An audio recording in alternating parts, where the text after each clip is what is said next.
ایک حدیث کی روح سے حضور نے فرمایا کہ جب اس امت کے آخری اور سب سے بڑے مجدد کا ظہور ہوگا، حضرت مہدی جنہیں ہم جانتے ہیں، تو ان کی حکومت کو عرب میں قائم کرنے کے لیے فوجیں مشرق سے آئیں۔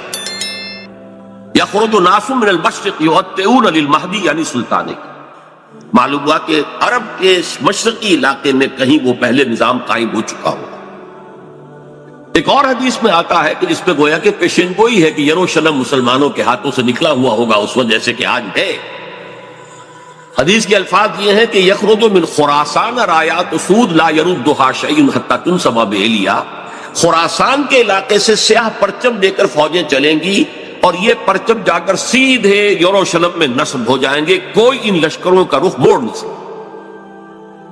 آج وہ یروشلم یہودیوں کے قبضے میں ہے اور کوئی دن کی بات ہے، اندیشہ ہے کہ مسجد اقصیٰ جو ہے وہ شہید کی جائے، وہ اپنا سیکنڈ ٹیمپل جو ہے بلڈ کرنا چاہتے ہیں، نقشے تیار ہو چکے، ہر چیز اس کے لیے جو ہے پورا اہتمام ہو چکا۔ بہرحال یہ تو اشارات ہیں جو احادیث ہمارے پاس ہے حوالوں کے ساتھ جو اس کے اندر درج ہے۔ اب مشرق میں الحمدللہ کہ ہندوستان بھی مشرقی میں تھا، پاکستان اب مشرق میں ہے، افغانستان مشرق میں ہے۔ خراسان کا لفظ آیا ہے تو خراسان جو ہے حضور کے زمانے میں ایک بہت بڑے علاقے کا نام تھا، جس کا یوں سمجھیے کہ نیوکلیس تو موجودہ افغانستان تھا، کچھ علاقہ پاکستان کا بھی اس میں شامل تھا، جو مالاکنڈ ڈویژن ہے پاکستان کا شمالی، جہاں وہ شریعت کی تحریکیں چلتی رہتی ہیں اور بڑا وہاں پر جو ہے ہنگامہ بھی رہا ہے۔ اور یہ تھوڑا سا علاقہ ایران کا بھی شامل تھا، جو اب بھی خراسان کے پروونس کی حیثیت سے وہ جانا جاتا ہے۔ اور پھر یہ کہ یہ ترکی ریاستیں بھی اس کے اندر شامل تھی، یہ خراسان، اس کے بارے میں فرمایا کہ وہاں سے فوجیں جائیں۔ اس کے علاوہ ایک حدیث کوئی ہے کہ جس کا حوالہ مجھے نہیں مل سکا، لیکن یہ کہ علامہ اقبال نے چونکہ اس کا اشارہ کیا ہے کہ میرے وطن کو آئی ٹھنڈی ہوا جہاں سے، میرا وطن وہی ہے، میرا وطن وہی، جبکہ وہ ہندوستان کا جو ہے راگ الاپ رہے تھے، اس کو بھی کہا میرے عرب کو آئی ٹھنڈی ہوا جہاں سے۔ میں نے بعض عربوں سے وہاں میرا چونکہ ملاقات کا موقع ملتا ہے امریکہ وغیرہ میں، تو ہر ملک سے جو ہے لوگ آئے ہوئے ہیں، وہ کہتے ہیں ایسی حدیث کہ حضور نے فرمایا تھا مجھے ہندوستان کی طرف سے ٹھنڈی ہوا آ رہی۔ بہرحال لیکن اس کا چونکہ حوالہ نہیں ملا ہے تو میں نے صرف یہ کہ علامہ اقبال کے شعر کے حوالے سے تو معلوم ہوتا ہے کہ اس مشرقی خطے کے اندر وہ نظام پہلے قائم ہوگا اور پھر یہاں سے وہ پھیلے گا۔ چنانچہ ایک اور تیسری حدیث سے میں آپ کو مل جائے گی، حضور نے فرمایا میری امت کے دو لشکر وہ ہیں کہ جن کو اللہ تعالیٰ نے پیش کی طور پر جو بھی ان میں شریک ہوگا جہنم کی آگ سے چھٹکارے کا پروانہ دے دیا۔ عصابتان من امتی احرزهم اللہ من النار،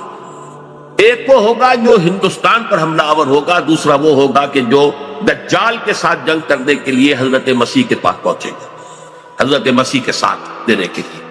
اب اس سے بھی گمان یہی ہوتا ہے کہ یہی خراسان کا علاقہ، یہ افغانستان، اس کے ساتھ ملحق پاکستان، یہاں سے ظاہر بات ہے کہ پھر ہمیں ہندوستان کو بھی فتح کرنا ہوگا، یہ دارالاسلام رہا ہے۔ تو گویا کہ ایک حدیث میں دو لشکروں کا ذکر جمع کرنا جو ہے اشارہ کر رہا ہے کہ یہ اس دور سے متعلق ہے، ورنہ یہ کہ ہندوستان پر تو بہت سے لشکر آئے ہیں، محمود غزنوی بھی آئے ہیں، ان کے حملے ہوئے ہیں، محمد غوری بھی آئے ہیں، سب سے پہلے محمد ابن قاسم آئے ہیں، تو یہ تو بہت لوگ آئے ہیں۔ لیکن یہ کہ اصل میں ایک حدیث میں دو کا جمع ہونا جو ہے وہ ادھر اشارہ کرتا ہے کہ یہ اس وقت جب ایک نیوکلیس بن چکے گا خلافت اللہ منہاج النبوہ کا، تو جیسے جزیرہ نما عرب سے شرق و غرب میں فوجیں چلی تھی، ایسے ہی مشرق میں ہمارے ہندوستان ہے اور مغرب کے اندر جو ہے یہ ہوتے ہوئے اور ایلیا تک وہ فوجیں پہنچ جائیں گی اور یروشلم جو ہے اس کو یہودیوں کے قبضے سے واگبات کرائیں گی۔ یہ احادیث اس میں موجود۔ لیکن اب جو میرے اس دعوت نامہ جو اب میں جس کا تذکرہ کر رہا تھا اس کا دوسرا حصہ شروع ہے۔ ادھر پاکستان اسی مقصد سے حاصل کیا گیا تھا کہ یہاں اسلامی نظام یعنی خلافت قائم کی جائے گی، لیکن ہم اپنی بدعمالیوں کے باعث تاحال مخالف سمت میں سفر کر رہے ہیں، اور اب حالات بتا رہے کہ تخت یا تختہ کے مصداق یا یہاں خلافت قائم ہوگی اور یہ عالمی خلافت کا نقطۂ آغاز بنے گا یا پھر یہ ملک ختم ہوگا۔ گویا اب معاملہ دوڑو زمانہ چال قیامت کی چل گیا والا ہے اور فوری طور پر قبر کسنی لازم ہے۔ اس دعوت نامے کے اس مرکزی حصے کے بارے میں آج اس وقت کچھ ذرا تفصیل سے گفتگو کرنا چاہتا ہوں، اور یوں میں کہہ سکتا ہوں اس وقت کہ سلطنت خداداد پاکستان یا ملت اسلامیہ پاکستان کا ایک مرثیہ ہے جو مجھے کہنا ہے موجودہ حالات کے پیش نظر، لیکن یہ مرثیہ میں قرآن مجید کے الفاظ میں پیش کرنا چاہتا ہوں، جس کے لیے تمہیداً میں پہلے آپ کو یہ بتانا چاہتا ہوں۔ سورہ انبیاء کی ایک آیت ہے، آیت نمبر 10، لَقَدْ أَنزَلْنَا إِلَيْكُمْ كِتَابًا فِيهِ ذِكْرُكُمْ أَفَلَا تَعْقِلُونَ، ہم نے تمہاری جانب ایک کتاب نازل کر دی، اس میں تمہارا ذکر موجود ہے، تو کیا تم عقل سے کام نہیں لیتے، غور نہیں کرتے، سوچ بچار سے کام نہیں لیتے؟ اب اس آیت کا ایک مفہوم تو یہ ہو سکتا ہے کہ ذکر لکم مراد ہو، یعنی تمہارے حصے کی نصیحت، ہدایت، تذکرہ اس قرآن میں ہے، وہ ٹھیک ہے، لیکن ذکرکم اس میں اشارہ ایک اور بات کی طرف بھی آتا ہے کہ یہ جتنے بھی اقوام عالم آئیں گے ان کا ذکر قرآن مجید میں موجود ہے، اور اس کی تائید ہوتی ہے، توثیق ہوتی ہے، تاکید ہوتی ہے ایک حدیث، وہ حدیث کے جو قرآن حکیم کی عظمت پر نبی اکرم صلی اللہ علیہ وسلم کے سب سے جامع اور سب سے مفصل بیان پر مشتمل، فصاحت و بلاغت کی معراج، حضرت علی اس کے راوی ہیں رضی اللہ تعالیٰ عنہ، کہ حضور نے فرمایا انہا ستکون فتنۃ، ان قریب ایک بہت بڑا فتنہ رونما ہوگا۔ حضرت علی فرماتے ہیں کہ میں نے عرض کیا مل مخرج منہا یا رسول اللہ، اللہ کے رسول یہ بتائیے اسے نکلنے کا راستہ کون سا ہوگا؟ ایک لمحے کے لیے توقف کیجئے، میں یہاں یہ توجہ دلایا کرتا ہوں کہ ہم اگر ہوتے، ہمارے مزاج کا اور صحابہ کے مزاج کا فرق کیا ہے؟ ہم ہوتے تو کیا پوچھتے؟ یہ حضور یہ فتنہ کیوں ہوگا، کب ہوگا، کدھر سے آئے گا، کیسے آئے گا؟ ہمارے تو سوالات یہ ہوتے جو سب معلوماتی نوعیت کی چیزیں ہیں، ان کا کوئی تعلق عمل سے نہیں۔ صحابہ کا معاملہ کیا تھا؟ حضرت علی نے ان میں سے کوئی سوال نہیں کیا، کب آئے گا، کیوں آئے گا، کدھر سے آئے گا، کیسے آئے گا، کچھ نہیں۔ جو عملی سوال تھا مل مخرج منہا یا رسول اللہ، اللہ کے رسول جب آپ نے فرما دیا کہ بہت بڑا فتنہ ہوگا، تو ہمیں تو اب یہ سمجھنا ہے کہ وہاں سے نکلنے کا راستہ کون سا؟ بس اس کے جواب میں وہ حدیث ہے کتاب اللہ، تمام فتنوں سے نکالنے والی اللہ کتاب، فیہ نبأ ما قبلکم وخبر ما بعدکم وحکم ما بینکم، اس میں تم سے پہلے جو لوگ گزرے ان کے حالات بھی ہیں تو سب جانتے ہیں، قوم نوح اور قوم ہود اور قوم عاد، اور نہ معلوم کس کس کا واقعہ تذکرہ ہے، وخبر ما بعدکم جو تمہارے بعد ہونے والا ہے اس کی خبریں بھی موجود ہیں، وحکم ما بینکم اور جو بھی تمہارے مابین قیامت تک اختلافات رونما ہوں گے ان سب کا فیصلہ بھی موجود۔ بڑی عظیم حدیث ہے، وَهُوَ الذِّكْرُ الْحَكِيمُ وَهُوَ الصِّرَاطُ الْمُسْتَقِيمُ وَهُوَ حَبْلُ اللَّهِ الْمَتِينُ لَا تَنْقَضِي عَجَائِبُهُ وَلَا يَشْبَعُ مِنْهُ الْعُلَمَاءُ وَلَا يَخْلُقُ عَنْ كَثْرَةِ الرَّدِّ، اور آخری الفاظ تو بلاغت کی انتہا ہے، من قال به صدق ومن عمل به اجر ومن حکم به عدل ومن دعا الیہ ہدی الی صراط مستقیم، جس نے کوئی بات کہی اس قرآن کی بنیاد پر اس نے سچ کہا، جس نے عمل کیا اس کا اجر محفوظ ہے، جس نے کوئی فیصلہ کیا قرآن کی بنیاد پر اس نے عدل کیا، اور جس نے قرآن کی طرف بلایا اس کی ہدایت ہو گئی، کسی اور کی ہو نہ ہو اس کی ہدایت گارنٹیڈ ہے جو قرآن کی طرف بنا ہوا۔ یہ حدیث ہے جس میں خبر و ما بعدکم کے الفاظ، بلکہ میں تذکرہ کر دوں یہ حدیث ایک اور شان سے وارد ہوئی ہے طبرانی کی معجم کبیر، وہاں یہ حدیث اس طور سے آئی ہے کہ حضرت جبرائیل نے حضور سے یہ فرمایا یا محمد امتک بعدک، اے محمد صلی اللہ علیہ وسلم یہ آپ کی امت کا آپ کے بعد کیا بنے؟ حضور نے اس پر پوچھا بل مخرج منہا یا جی، اہم کہی ابھی تو میں ہوں، انا بین اظہرکم، ابھی تو اے مسلمانوں میں تمہارے مابین ہوں، لیکن ایک وقت تو آئے گا پھر دور نبوت کے خاتمے کی خبر حضور نے دی تھی تو وہ آپ نے مثال کی خبر دی تھی، جانا ہے تجھے، انک میت وانہم لمیتون، قرآن مجید میں، لیکن اس کا حل کیا ہو؟ تب انہوں نے کہا ہے کتاب اللہ، فیہ نبأ من قبلکم وخبر ما بعدکم وحکم ما بینکم، یہ پوری یہ ایک اور ہی شان کے ساتھ یہی روایت ہے۔ بات میں اس حوالے سے آپ کے سامنے قرآن حکیم کی 6 آیات، اور عجیب یہ حسن اتفاق ہے، سورہ اعراف کی آیات ہیں 175، 176، 170، اور سورہ توبہ کی آیات ہیں 100 نکال دیجئے، 75، 76، 70۔ یہ آئینہ ہے اس وقت میرے اور آپ کے لیے، ملت اسلامیہ پاکستان کے لیے، سلطنت خدا داد۔ دیکھیے سورہ اعراف میں فرمایا وَاتْلُ عَلَيْهِمْ نَبَأَ الَّذِي آتَيْنَاهُ آيَاتِنَا فَانْسَلَخَ مِنْهَا فَأَتْبَعَهُ الشَّيْطَانُ فَكَانَ مِنَ الْغَاوِينَ۔ اے نبی ان کو آپ اس شخص کی خبر سنائیے جسے ہم نے اپنی آیات عطا کی تھی، لیکن وہ ان سے نکل بھاگا، پھر شیطان اس کے پیچھے لگ گیا، اور پھر وہ انتہائی گمراہ لوگوں میں سے۔ وَلَوْ شِئْنَا لَرَفَعْنَاهُ بِهَا، ہم چاہتے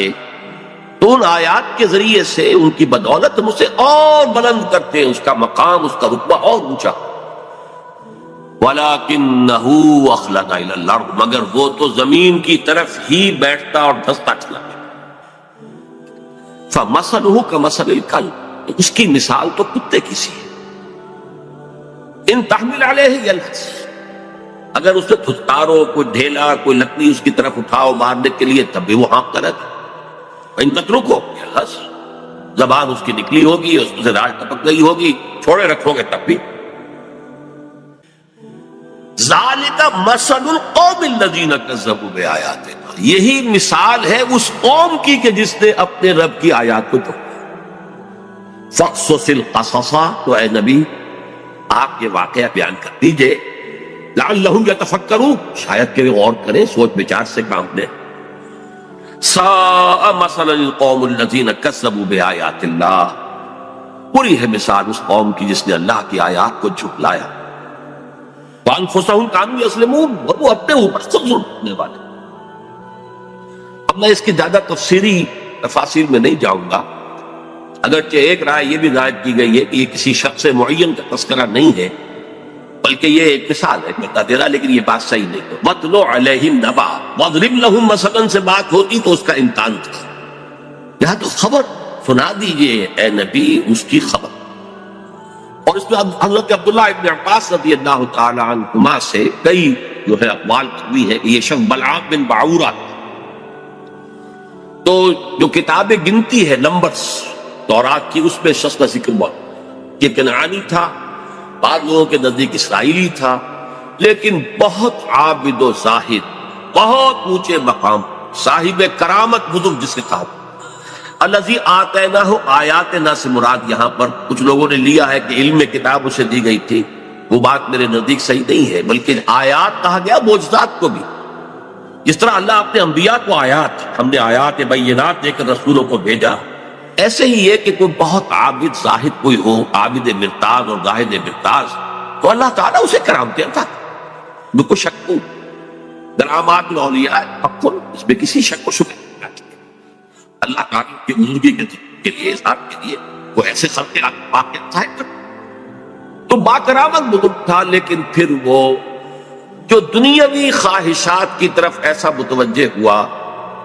کہ اس کی ساری نیکی، ساری اس کی بزرگی، ساری روحانیت ختم ہو کر رہ گئی، وہ انتہائی پاتال میں۔ بعض مفسرین نے حضور کے دور کے 2 اشخاص کا ذکر بھی کیا ہے۔ امیہ ابن ابی صلت ایک بہت بڑا شاعر تھا کہ جس کی اشعار میں توحید رچی بسی ہوئی، توقع یہ تھی کہ تو حضور کا سب سے بڑا جو ہے وہ سپورٹر بن جائے گا، لیکن نہیں، مخالف ہو گیا۔ اسی طریقے سے ابو عامر راہب تھا، جیسے ورقہ ابن نوفل مکے میں تھے، تو وہ جا کر جو ہے وہ شام میں انہوں نے عیسائیت اختیار کی، اور وہ بہت بڑے عالم تھے، کانا یکتب التوراۃ بالعبرانیہ۔ اسی طرح یہ ابو عامر خزرجی تھا، اور یہ بھی عیسائی ہو گیا تھا، شام میں رہا، اور پھر یہ بہت بڑا زاہد اور عابد اور عالم شخص تھا، لیکن یہی بدترین دشمن ہو گیا محمد رسول اللہ کا، جبکہ ورقہ ابن نوفل نے جو ہے حضور کی تصدیق کی تھی جب حضرت خدیجہ رضی اللہ تعالی عنہا لے کر گئی تھی حضور کو ان کے پاس۔ بہرحال میرے نزدیک یہ بلعام بن باعورہ ہی کا تذکرہ ہے جو ہو رہا ہے کہ وہ بہت با کرامات بزرگ تھا، لیکن زمینی خواہشات دو سب سے نمایاں، بطن پیٹ کھانے کو مانگتا ہے، یہ انسان کی بہت بڑی، اس لیے کہ ظاہر بات ہے جو پریزرویشن آف دی سیلف ہے، اپنے بقا کے لیے اسے غذا چاہیے، لیکن اس کے ساتھ چٹخارا بھی لگا ہوا ہے، یہ اس کے ساتھ اضافی شے ہے۔ اور دوسری ہے جنسی خواہش، شہوت، پریزرویشن آف دی اسپیشیز، اپنی نسل کو برقرار رکھنے کے لیے۔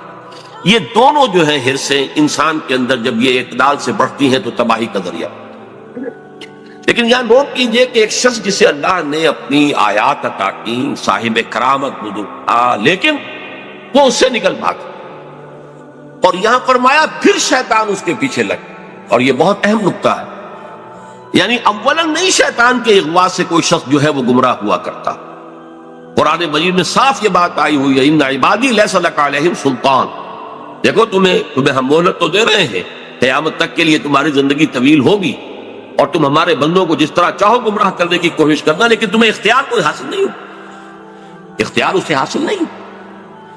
تو جو شخص خود اپنی جو ہے داخلی غلط تقاضوں کے تحت غلط راستہ اختیار کرتا ہے، پھر شیطان اس کے پیچھے لگ جاتا، فَأَتْبَعَهُ الشَّيْطَانُ، تو شیطان اس کے پیچھے لگ گیا، فَكَانَ مِنَ الْغَاوِينَ، پھر وہ ہمارے ہاں جو کولوکیل لینگویج میں پھر برے کو گھر تک پہنچا کر رہتا ہے، وہ پھر آخری درجے تک پہنچا کر ہی وہ بس کرتا ہے، تو اس درجے تک بلعام بن باعورہ پہنچ گیا۔ وَلَوْ شِئْنَا رَفَعْنَاهُ بِهَا، ہم چاہتے تو اسے اور بلند کرتے، اس کے اور مقام اونچا ہوتا، وَلَكِنَّهُ أَخْلَدَ إِلَى الْأَرْضِ، وہ تو زمین میں دھستا چلا گیا، زمین سے مراد وہی زمینی خواہشات، نفسانی خواہشات۔ فَمَثَلُهُ كَمَثَلِ الْكَلْبِ، اس کی مثال کتے کی۔ اب کتا وہ جانور ہے، حیوانات، پیٹ اور جنس دونوں شہوتیں اس میں انتہا کو پہنچی، لہذا چاہے خوب پیٹ بھرا ہو، کسی صاحب کا یا کسی میم کا کتا ہو، خوب گوشت کھا کے گھر سے نکلا ہو، لیکن پھر بھی وہ باہر جائے گا تو ہر شے کو سن لے گا کہ شاید کوئی کھانے کی چیز، یہ اس کی یعنی سمجھ جبلت کے اندر تھا، یہاں تک کہ آپ اس کو کوئی ٹھیکا ماری مارنے کے لیے تو وہ اس کو بھی سن لے گا کہ شاید اس میں کوئی کھانے کی کوئی شے موجود ہو، چلے گا بھی تو ادھر ادھر ہوتا ہوا، سنگتا ہوا، اور وہ اپنی شرمگاہ کو چاہتا رہتا۔ دونوں جو حرصے ہیں اس کے اندر انتہا کی، اور اس کا پھر ظہور کیا ہوتا، زبان ہر وقت نکلی ہوئی ہے، ہانپ رہا ہے ہر وقت، پیٹ بھرا ہو تب بھی ہانپ رہا ہے، اور پیٹ خالی ہو تب بھی ہانپ رہا ہے، تھکا ہوا تب بھی ہانپ رہا ہے، کھڑا ہوا تب بھی ہانپ رہا ہے، زبان نکلی ہوئی ہے اور اس کے اندر سے راڑ۔ یہ مثال دی ہے جیسے قرآن مجید میں گدھے کی مثال بھی آئی، مثل الذین حملوا التوراۃ ثم لم یحملوها کمثل الحمار یحمل اسفارا، مثال اس قوم کی جس کو ہم نے تورات عطا کی تھی، حامل تورات بنائی گئی تھی، وہ قوم پھر اس نے اس کا حق ادا نہیں کیا، اس گدھے کی سی مثال ہے جس پر کتابوں کا بوجھ لگا ہو، ایسے یہ گدھے کی مثال دی گئی ہے۔ اس کے بعد فرمایا ذالک مثل القوم الذین کفروا، یہ صرف ایک فرد کا معاملہ نہیں، پوری قومیں بھی اس تمثیل پر پوری اترتی ہے، اور اسی ڈسکرپشن کے اوپر وہ پوری اترتی ہے۔ کذبوا بآیاتنا، جو ہماری نشانیوں کو جھٹلا دے، فقصص القصص، تو اے نبی آپ یہ قصہ سنا دیجئے، لعلہم یتفکرون، شاید کہ غور کریں۔ آج میں آپ کو قصہ سنا رہا ہوں پاکستان کا، کس طور سے ان آیات پر منطبق ہو رہا ہے، شاید کہ آپ غور کریں، سوچیں، شاید کہ آپ کے اندر کوئی امنگ پیدا ہو جائے کسی عمل کی، جد و جہد کی۔ سا مثلا القوم الذین کذبوا بآیاتنا، آخری آیت بری مثال ہے اس قوم کی جس نے ہماری آیات کو جھٹلایا، وَكَانُوا أَنفُسَهُمْ يَظْلِمُونَ، وہ اپنے اوپر ظلم کرتے رہے، ظاہر بات ہے ہمارا کسی نے کیا بگاڑ۔ اب اندازہ کیجئے پاکستان وہ ملک ہے اس روئے ارضی پر جو بہت بڑی اللہ کی نشانیوں کے ساتھ وجود میں آیا۔ سب سے پہلی نشانی 27ویں رمضان کو اس کا قیام عمل میں آیا، اور جو بہترین رات ہو سکتی، فیہا یفرق کل امر حکیم، جس میں کہ تمام جو بھی اللہ تعالیٰ کے پختہ فیصلے ہیں وہ کیے جائیں۔ پاکستان 27ویں شب رمضان مبارک کی، اس میں اس کا وجود۔ پھر غور کیجیے کیسے قائم، کوئی امید کچھ عرصے پہلے بھی نہیں تھی کسی کو کہ پاکستان قائم، عام طور پر سمجھا گیا تھا یہ مسلم لیگ نے بارگیننگ کے لیے اتنی بڑی بات کرنی ہے، وہ لے دے کر معاملہ ہو جائے گا۔ اور سب سے بڑی بات یہ کہ خود 1 سال پہلے Quaid Azam cabinet mission plan کو تسلیم کر چکے۔ اس کا کیا مطلب تھا کہ کم سے کم 10 سال کے لیے ایک آزاد پاکستان کا وجود مؤثر ہو گیا۔ نظری طور پر 10 سال کے بعد امکان تھا، لیکن ایک مرتبہ مرکزی حکومت ایک وحدت کے ساتھ اگر وجود میں آ جاتی تو پنڈت نہرو نے جو کہا تھا سچ تو وہی تھا، نکل جاتی ہے جس کی منہ سے سچی بات مستی میں، اس نے وہ سچ کہہ دیا، جس کی وجہ سے پھر قائد اعظم نے جو تسلیم کر لیا تھا کیبنٹ مشن پلان کو، پھر اس سے آپ نے رجوع کیا کہ اس نے کہہ دیا تھا ایک دفعہ بن جائے پھر کون کسی کو علیحدہ عہدے دیتا ہے۔ اس پر پھر قائد اعظم نے پسپائی نہ، اگر وہ خاموش رہتا تو کم سے کم 10 سال تک کوئی امکان نہیں تھا، اور اس 10 سال میں ہندو قوم نے کیا کرنا تھا اس کا تصور۔ پھر سوچئے پاکستان قائم ہوا، ہندو قوم ہمارے سے کس قدر تعداد میں زیادہ، تعلیم میں زیادہ، دولت میں زیادہ، تنظیم میں کس قدر منظم قوم، کس قدر تعلیم یافتہ، کتنی ان کے اندر ایک یکجہتی موجود تھی۔ پھر کانگریس جیسی جماعت، بہت بڑی جماعت، تو کوئی شک نہیں، بہت بڑی عوامی جماعت، جس کے ساتھ یہ کہ لیڈرز کی سیکنڈ لائن کی یوں سمجھیے کہ ایک بڑی قطار موجود تھی۔ یہ نہیں تھا کہ مسلم لیگ بس ایک بگولے کی طرح ایک تحریک کے طور پر اٹھی ہے، اس نے جو بھی حاصل کر لیا، ورنہ مسلم لیگ اصل میں ایک جماعت کی شکل میں منظم ہو ہی نہیں پائی تھی۔ یہی وجہ ہے کہ پتاشے کی طرح گھل گئی پاکستان میں۔ لیکن یہ کانگریس اور گاندھی جیسا، ہم بہرحال اس کے بارے میں جو بھی رائے رکھتے ہوں، لیکن یہ ہندوؤں کا مہاتما اور پوری دنیا کے اندر اس کی ایک عظمت تسلیم کی جائے۔ اور چند مہینے پہلے اس نے کہا تھا کہ پاکستان سے میری لاش پر بن سکتا، ہندو جیسی قوم، گاندھی جیسا لیڈر۔ اچھا، دوسری طرف یہ ہمارے ولی خان صاحب جو ہیں وہ کچھ پچھلے زمانے کے کاغذات نکال کے لے آتے ہیں انڈیا آفس کے، جس سے یہ کہ انگریزوں نے کوئی سپورٹ کی تھی پاکستان کی یا مسلم لیگ کی۔ جب پاکستان بنا ہے، ایٹلی وزیر اعظم ماؤنٹ بیٹن یہاں کا وائس رائے، دونوں قائد اعظم سے شدید نفرت رکھنے والے، پاکستان کے تصور کے دشمن۔ لیبر پارٹی کی گورنمنٹ تھی، کنزرویٹو پارٹی کی گورنمنٹ ہوتی تو کچھ شکوک و شبہات کا موقع تھا، لیکن یہ تو لیبر پارٹی کے حکم لیڈر کو کچھ لکھا ہے بعد میں وہ سب کے سامنے، تو آپ کو کچھ بھی باتیں نہیں رہے۔ ماؤنٹ بیٹن کی چیزیں بھی سب سامنے آ چکی ہیں، اس کے جس نوعیت کے تعلقات نہرو خاندان کے ساتھ تھے، اب وہ چیزیں بھی کہنے کی بھی نہیں ہے، ورنہ یہ کہ لیڈی ماؤنٹ بیٹن کے ساتھ اس کے ناجائز تعلقات تک کا چرچا موجود ہے۔ اور یہ کہ گاندھی کا تو وہ چیلا تھا،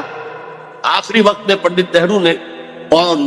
پٹیل نے جا کر اس سے کہا تھا کہ ہم نہیں کہہ سکتے باپو کے سامنے جا کر یہ کہنے کی ہماری جرت نہیں ہے کہ ہم ہندوستان کی تقسیم پر راضی ہو گئے ہیں، کہ تم ہی جا کے راضی کہا۔ اس نے جا کر گاندھی سے بات کی،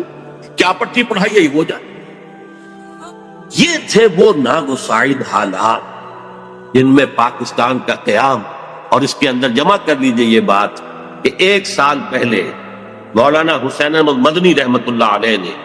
سلہٹ میں یہ کہہ دیا تھا، رمضان مبارک میں پورے 1 سال پہلے، ملأ اعلیٰ میں پاکستان کے قیام کا فیصلہ ہو چکا۔ ملأ اعلیٰ سے مراد فرشتوں کا وہ سب سے اونچا طبقہ ہے، جو اللہ کا مقربین جو ہوتے ملائکۃ المقربین، وہ ملأ اعلیٰ سب سے اونچا، وہاں فیصلہ ہو گیا پاکستان میں۔ یہ دوسری بات ہے کہ جب ان سے پوچھا گیا کہ پھر ہم کیوں مخالفت کر رہے ہیں، ہماری پالیسی جو ہے وہ بدل جانی چاہیے، انہوں نے کہا کہ در حقیقت وہ تکوینی معاملہ ہے اللہ کا، ہمارا کام تکوینیات کے حوالے سے نہیں ہے، بلکہ ہمیں تو اپنی سوچ اور سمجھ سے جو بھی رائے صحیح ہے اسی کے اوپر کام کرنا ہے، لیکن فیصلہ ہو۔ یہ 1 سال پہلے کی بات ہے، اور ایسے شخص کی گواہی ہے جو پاکستان کے ساتھ یعنی کوئی متفق نہیں تھا، اگرچہ بعد میں انہوں نے تسلیم کیا، بہت خوبصورتی سے تسلیم کیا۔ جب وہ گئے ہوئے تھے کابل، اور وہاں کسی شخص نے، یہ قیام کے بعد کی بات ہے، کسی شخص نے ذرا چھیڑنے کے لیے کہ چلیے مولانا کچھ بولیں گے، پاکستان کے خلاف کو دھواں دار باتیں کریں گے، تو کچھ پاکستان کا تذکرہ کیا، تو کہ بھائی دیکھو، جب تک کوئی مسجد کہیں تعمیر نہ ہو، تجویز تو اختلاف ہو سکتا ہے کہ یہاں مسجد کی ضرورت ہے بھی کہ نہیں، پہلے ہی مسجدیں موجود ہیں، یا یہ کتنی بڑی ہونی چاہیے، کس سائز کی ہونی چاہیے، کیا میٹیریل لگنا چاہیے، یہ سب اختلاف ہو سکتا ہے۔ پاکستان کے بننے سے پہلے ہمارا اختلاف تھا، لیکن مسجد بن جائے تو اس کی حفاظت ہر صاحب ایمان کا تقاضا۔ اب پاکستان کی حیثیت بالکل بدل گئی۔ یہ الفاظ مولانا مدنی رحمت اللہ علیہ جو وہاں موجود تھے، مولانا محمد مالک کاندھلوی، رحمت اللہ علیہ، جنہوں نے کہ یہ الفاظ ہماری قرآن کانفرنس میں ایک مرتبہ بیان کیا۔ اچھا، یہ ہیں وہ آیات، وہ کرامات جس کے ساتھ پاکستان وجود میں آ۔ ذرا پیچھے چلیے، جب خلافت عثمانیہ کے خاتمے کی سازشیں ہو رہی تھی تو پوری دنیا میں صرف ہندوستان میں تحریک چلی، کہیں اور نہیں چلی۔ وہ سلطنت عثمانیہ بہرحال خلافت کے نام سے تھی، چاہے حقیقت نہیں تھی، وہ ایک ملوکیت ہی تھی، اور اب اس پہ زوال بھی آ گیا تھا، یورپ کا مرد بیمار بھی کہا جا رہا، جو بھی کچھ تھا، لیکن عظمت اسلامی کا ایک سمبل، ایک نشانی تھی، اس کے خلاف سازشیں ہو رہی تھی، اور اس وقت تحریک چلی، صرف ہندوستان میں کہیں بھی نہیں چلی، پوری دنیا میں کہیں بھی نہیں، بلکہ عربوں نے تو بغاوت کی ترکوں کے خلاف، اور اصل میں تو انہی کی بغاوت کے نتیجے میں یہ سارا معاملہ ختم ہوا۔ لیکن ہندوستان میں وہ تحریک چلی، اور ایسے زور شور کے ساتھ چلی، بولی اماں محمد علی کی جان بیٹا خلافت میں دے دو، پورا ہندوستان گونج گیا۔ ذرا اس سے بھی پیچھے جائیے، دیکھیے ختم نبوت کے بعد سب سے بڑا منصب مجددین امت ہے، کہ جو سنن ابی داؤد کی روایت کے روح سے ان اللہ یبعث فی هذه الامة على راس كل 100 عام من یجدد لها دینها، یقیناً اللہ اس امت میں ہر صدی میں ایسے لوگوں کو اٹھاتا رہے گا جو دین کو تازہ کرتے